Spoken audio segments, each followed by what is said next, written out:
महाराज जय हो जय हो।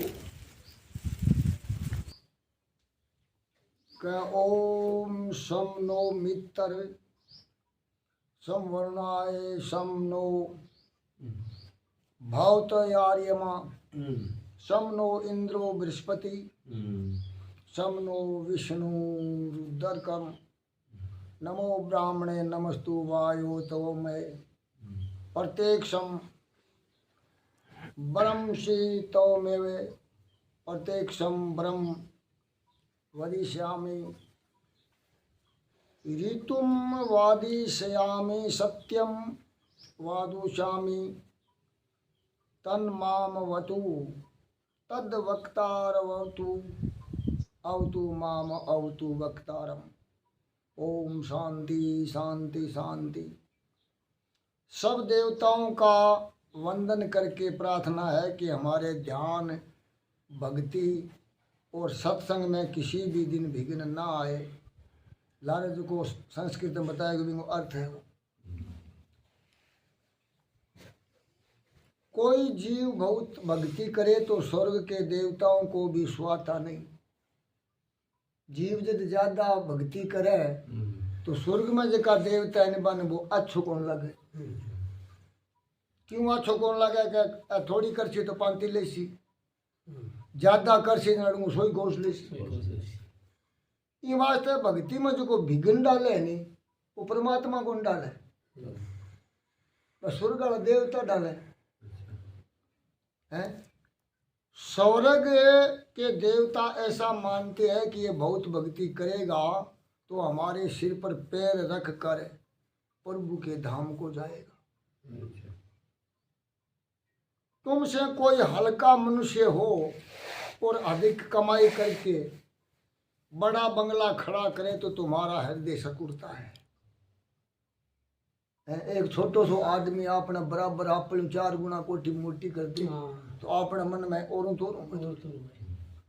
कर तो आप कैसे कहाँ के पर मन में या बेटो कई कर मन लो की बड़ी जी बेटो अपने ऊपर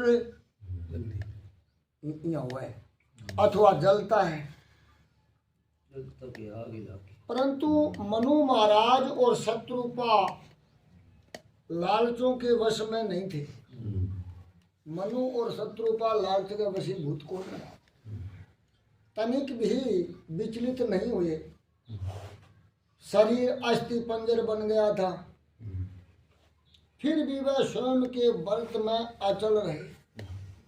शरीर कमजोर हो गयो फिर भी बात को आपको नैम हो वो कौन त्यागी। तब करुणा निधि परमात्मा ने कृपा करके उनको दर्शन दिया। परमात्मा के दर्शन होने से मनु दंपति दे शुद्धि भूल गए और भगवान के चरणों में गिर पड़े। प्रभु ने प्रसन्न होकर उनके मस्तक पर हाथ फेरा और वरदान मांगने को कहा कि मांगो क्या चाहिए। तब मनु महाराज ने मांगा कि दानी शिरोमणि कृपा निधि नाथ कहू सती भाऊ चाहू तुम्हें समान सुख और प्रभूषण कवन दुराऊ। कि थारे वर्गो छोरो चाहिए माने बेटो होना चाहिए मारो थारे वर्गो कृपा निधि आपसे क्या छुपाऊं। मेरी आपके जैसे पुत्र की इच्छा है कि हे भगवान वरदान देना चाहो तो मेरी इच्छा है कि थारे वर्गो मेरा एक पुत्र हो। रानी शत्रुपा ने भी याचना की। शत्रुपा ही यही बोली।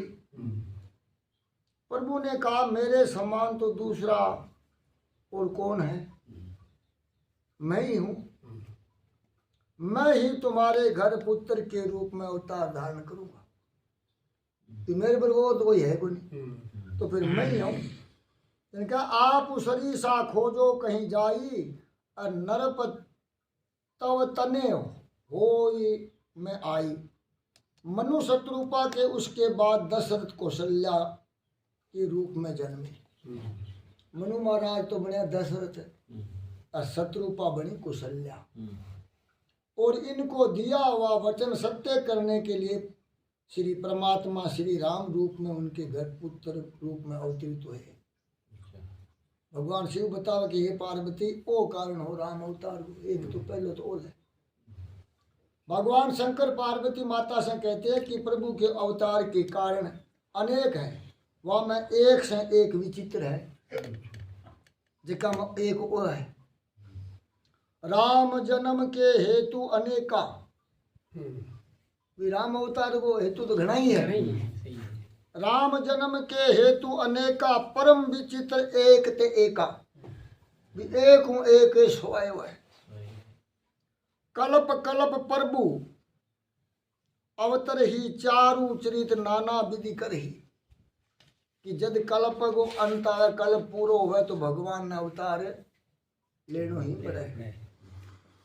प्रत्येक कल्प में परमात्मा लीला करने के लिए अवतार धारण करते हैं। एक कल्प में ऐसा भी हुआ था कि नारद जी ने क्रोध में आदि नारायण परमात्मा को शाप दे दिया था। नारद जी के उस शाप के सत्य करने के लिए प्रभु श्री राम प्रकट हुए। पार्वती माता को बहुत आश्चर्य हुआ कि नारद जी महाराज तो महान भक्त है, और भगत होकर के भगवान को शाप देते हैं। नारद जी तो महामुनि है, संत है, और संत हो गए भगवान ने श्राप। पार्वती जी ने कहा महाराज ये कथा श्रवण करने की मेरी इच्छा है, भी संत होते हुए इया किया। नारद जी तो महान भगत है, महान ज्ञानी है, इनको प्रभु पर क्यों क्रोध आया, भगवान पर क्रोध क्यों आयो। शिव जी ने कहा देवी कोई ज्ञानी नहीं और कोई मूर्ख नहीं, राम जी महाराज सबके हृदय में विराजे है और वह ही लीला करते हैं। अनेक बार ज्ञानी पुरुष भी मूढ़ बन जाते हैं। ज्ञान मिलना बहुत कठिन नहीं है, ज्ञान सित्र रखना कठिन है। ज्ञान मिलनो कठिन को नहीं, सही है, ज्ञान करनो, ज्ञान सित्र राखनो कठिन है। साधन लानो ओखो को नहीं, तो जितो मैंने चलानो सही, शान करनी भी। ये मानव शरीर एक घड़ा है, इसमें इंद्रिय रूपी 9 छिद्र है। अब अपने देह में 9 बेज का है और 9 बेज का टपका है। एक एक छिद्र में से ज्ञान बह जाता है। घड़े में छिद्र हो तो घड़ा में पानी रहता नहीं। इंद्रिय रूपी छिद्रों को बंद रखोगे तो ये ज्ञान ठहरेगा। ज्ञान मिलना सरल है परंतु उसको शीतल रखना कठिन है। जो ज्ञान मिला है उसमें शीतलता होनी कठिन है। ज्ञान हुए पीछे वासनाओं का नाश नहीं हो तो ज्ञान दर्द होता नहीं। अब आपने सागे ज्ञान व सागे वो आप लड्डा पटको हो रहा है तो ज्ञान में भीतर लगे थोड़ी। ज्ञान को दृढ़ करने के लिए वासना का नाश करना बहुत जरूरी है। मन वासनाओं में फंसा है। आपनो मन जो है वहाँ वासना में विषय रूपी रस में फंसेड़ो है और परमात्मा रस है तो मानव जोर को पर अनचाख्यो को नहीं दे। अब चाख्यो को नहीं देने बिन वो याद छोड़ा दे। विषयों के पीछे भटकता अंतर में ज्ञान दीपक प्रकट हुए पीछे मन इंद्रिय रूपी दरवाजे को खोल देता है। फिर उसमें विषय रूपी पवन घुसता है और ज्ञान दीपक बुझ जाता है। फिर वो आप लोग ज्ञान दियो माँ जी कभी वो बुझ से क्योंकि कल बल छल कल बल छल करी जाहि समीपा और अंचल बात बुझा वही दीपा। ओ ज्ञान की अमा घुसिए। ज्ञान हुए पीछे भी मन न मरे तो ज्ञान में शीतलता नहीं आती। ज्ञान आता है परंतु सताई नहीं रहता।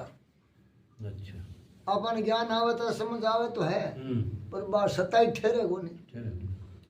ऐसा साधारण नियम है कि पुस्तकों को पढ़कर जो ज्ञान मिलता है वह ज्ञान शीतल नहीं रहता। ई वास्ते बन जिता अपन जीवन में ढाला और बिया अपन करा तो वो सिद्ध रहने लाग जी। बहुतों की तो जीव परी रहता है, कहेंगे तो जीव परी जाए, परंतु जीवन में उतारता नहीं। पुस्तकस्य तु या विद्या पर हस्तगतम धनम कार्य काले सुमत पने न स विद्या न देवनम, कि जो ज्ञान पुस्तकों में रहता है वह किसी काम का नहीं है। अब जो कोई आप बात पढ़ा आ बात है कि पुस्तक सुन ले ली और बस काना सुन ली, इनको कोई आप लाभ ना उठावा, अपने जीवन में ना उतारा तो इनको के अर्थ हुए भाई है। अपना जो धन दूसरे के हाथ में है वह धन भी काम का नहीं। वास्ते कभी स्वाद को है, आवश्यक समय पर ये किसी काम में आते नहीं। दूसरे के हाथ में अगर धन है आप पढ़ लो तो वो आपनो जरूरत पड़ने पर वो काम को नहीं आवे। ऐसा धन जो दूसरे के हाथ में है वह धन नहीं, पुस्तक का ज्ञान कोई नहीं, ज्ञान नहीं, इसका होना न होना समान ही है। ज्ञान जीवन में उतारे तब ही ये यथार्थ ज्ञान होता है। वो आप अपने जीवन में उतारा कि भाई धीरे धीरे मोह कम करा, लालच कम करा, छल कपट करनो कम करा, किंगे सागे धोखो करनो कम करा है, कटु वचन बोलनो कम करा, आदि आदि अपन विचार करके वह चीजें अपन घटानी चाहिए। पुस्तक के पीछे पड़े विद्वान और प्रभु प्रेम में परमात्मा के पीछे पड़े संत। विद्वान शास्त्र के पीछे दौड़ता है जबकि शास्त्र संत के पीछे दौड़ता है। विद्वान जिका है वह तो दौड़े शास्त्र के पीछे और शास्त्र दौड़े संत के पीछे है। जबकि वेद की महिमा संत बखाना है और संत की महिमा वेद नहीं जाने। शास्त्रों को पढ़कर जो बोलता है वह विद्वान, प्रभु को रिझाने के लिए प्रभु प्रेम में पागल होकर जो बोलता है वह है संत। संत अंदर की पोथी बांच करे प्रभु प्रेरणा से बोलता है। संत को ज्ञान प्रभु कृपा से होता है। संत को पुस्तक पढ़ने जाना पड़ता नहीं, पुस्तकें भी गिना दे। जिसने मात्र पुस्तक पढ़कर ज्ञान प्राप्त किया है, जिसने संत की सेवा नहीं की, जिसने प्रभु को रिझाया नहीं, ऐसे ज्ञानी का पतन हो जाता है। वो ज्ञान टिकाऊ ज्ञान को नहीं है। अब अपन शास्त्र के कह संत की सेवा करो, आरती में कह श्रद्धा भक्ति बढ़ाओ, संतों की सेवा। अब सुन तो अपन यार करा को नहीं है। हाँ, माया विघ्न करती है।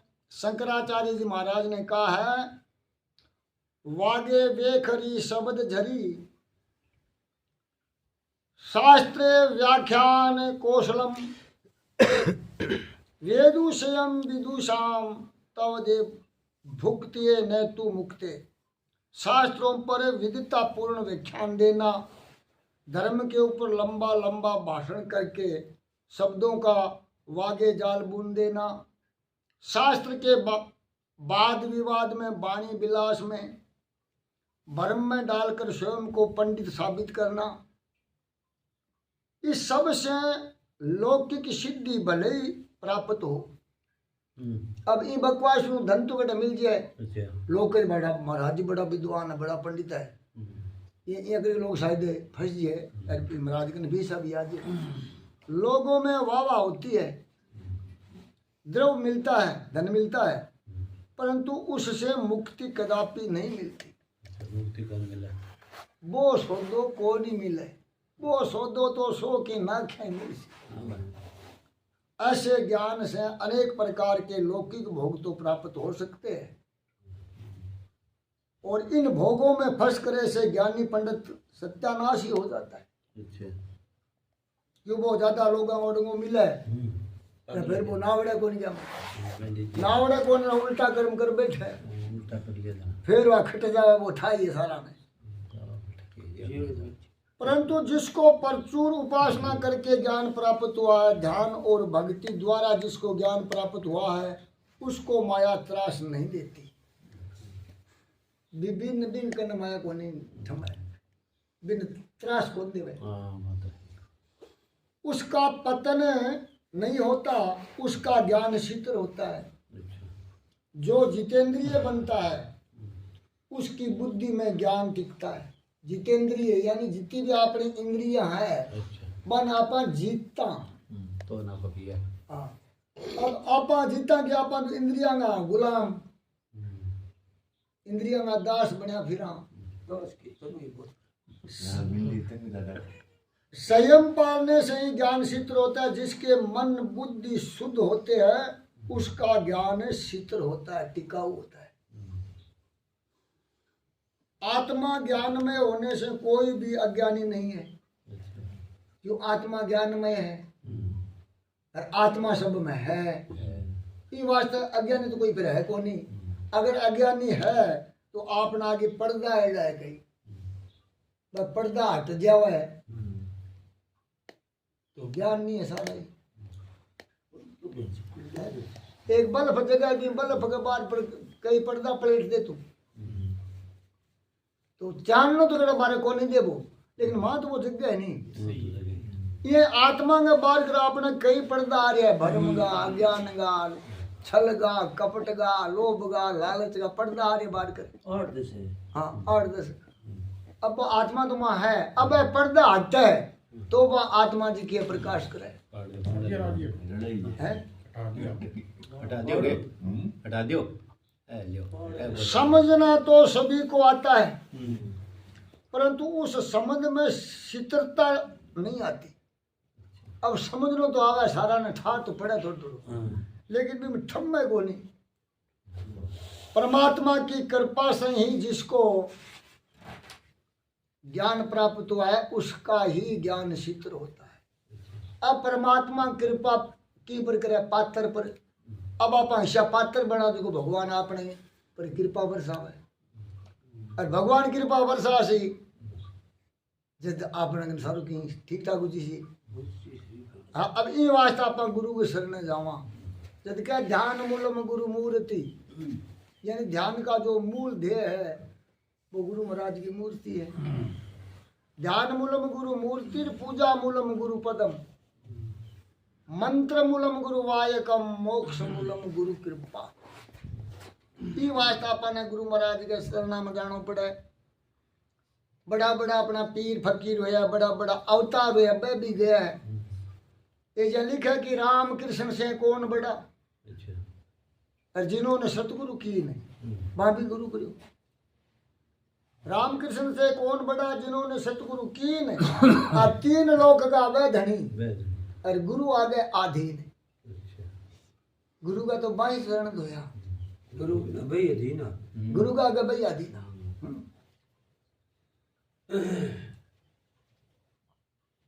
तो इस समय तुम सब शंकर भगवान की तरह बैठो, कितनी शांत रख रहे हो। तुम सबको भजन करने की इच्छा होती है, परंतु यहाँ से घर जाने के पश्चात फलहार की तैयारी न हो तो शांति रखकर प्रभु भजन नहीं कर सकते।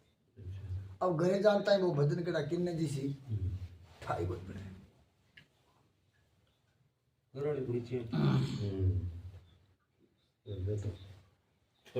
लोग कहकर आते हैं 12 साढ़े 12 बजे आएंगे। घरे कह गया बोले भाई 12 साढ़े 12 बजे आ जा, फल हार तैयार रखना। घर गए, भूख खूब लगी है और देखा कि अभी तो कुछ तैयारी नहीं है, फिर तो कितनी आंखें निकालते। अभी तक तुम क्या करते थे, क्रोध में क्या क्या बोल डालते हैं पता नहीं। मनुष्य मूर्ख नहीं, परंतु मनुष्य का ज्ञान शीतल रहता नहीं। यही तो परमात्मा की सब लीला है।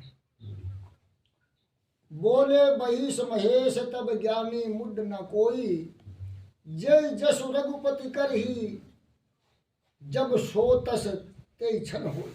कि मालिक की कृपा हो जावे तो बी पलक में ही वो ज्ञानी बन जाए। कोई ज्ञानी नहीं, कोई मूर्ख नहीं, राम जी जैसी लीला करना चाहते हैं वैसा होता है।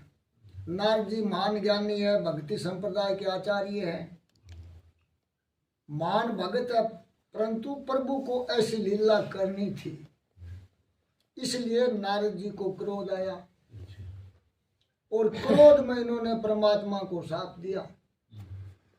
भगवान शंकर पार्वती माता को ये दिव्य कथा सुना रहे हैं।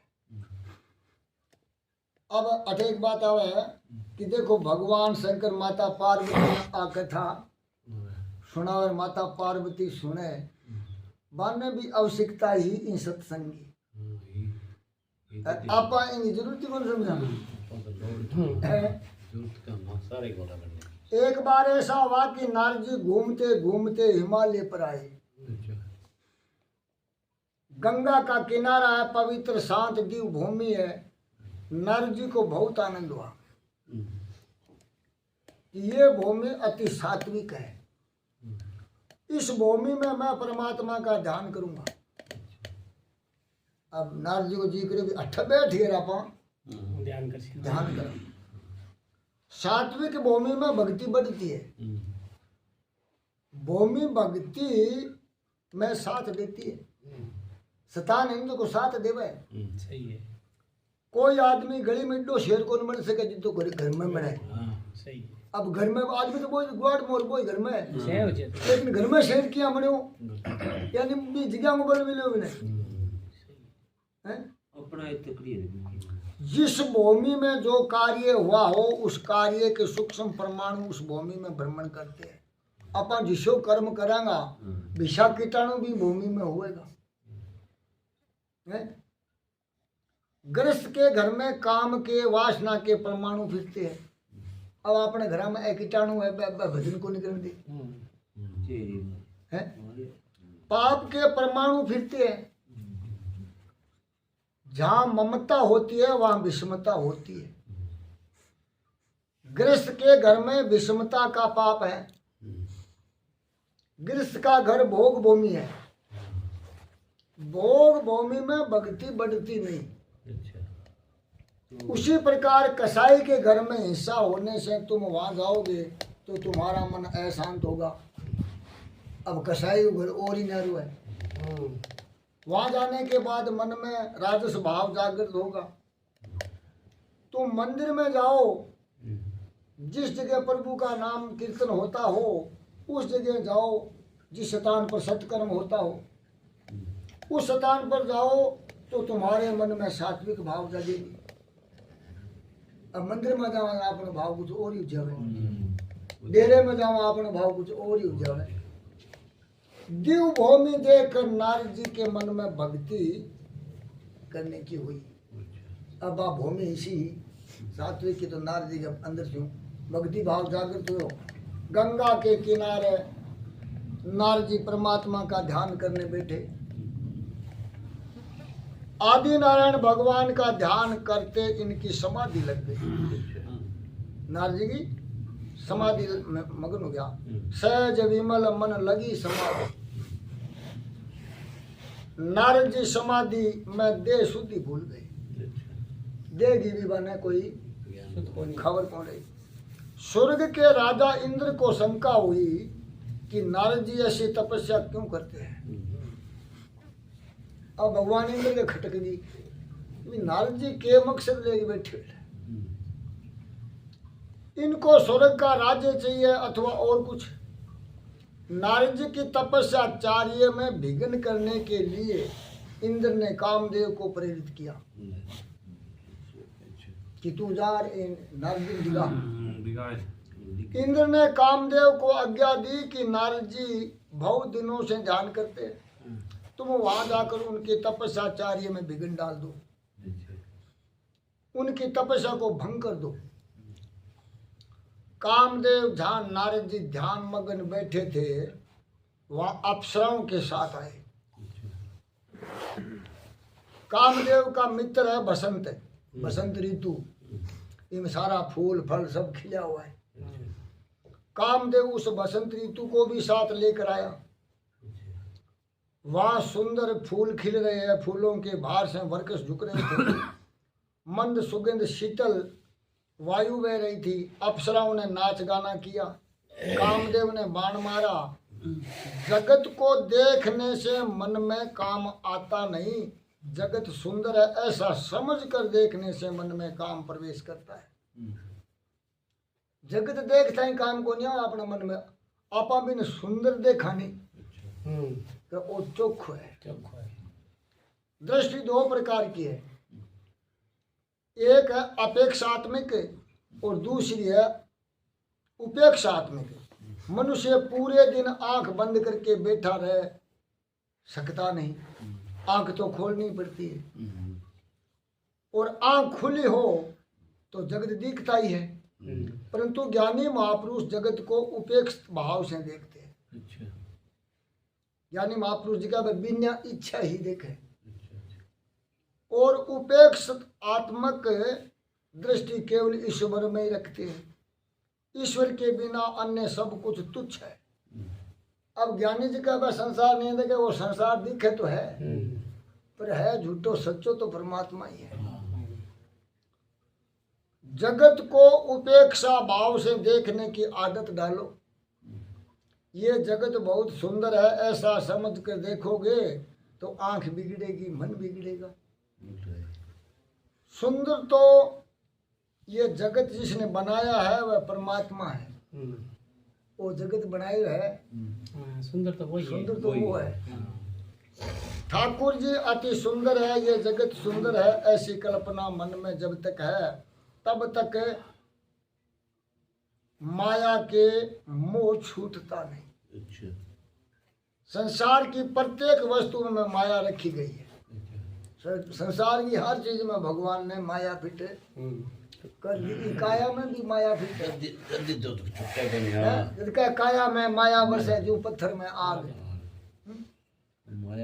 माया के कारण वह सुंदर लगती है और इस कारण उसके प्रति मोह होता है। सौंदर्य मन की कल्पना मात्र है।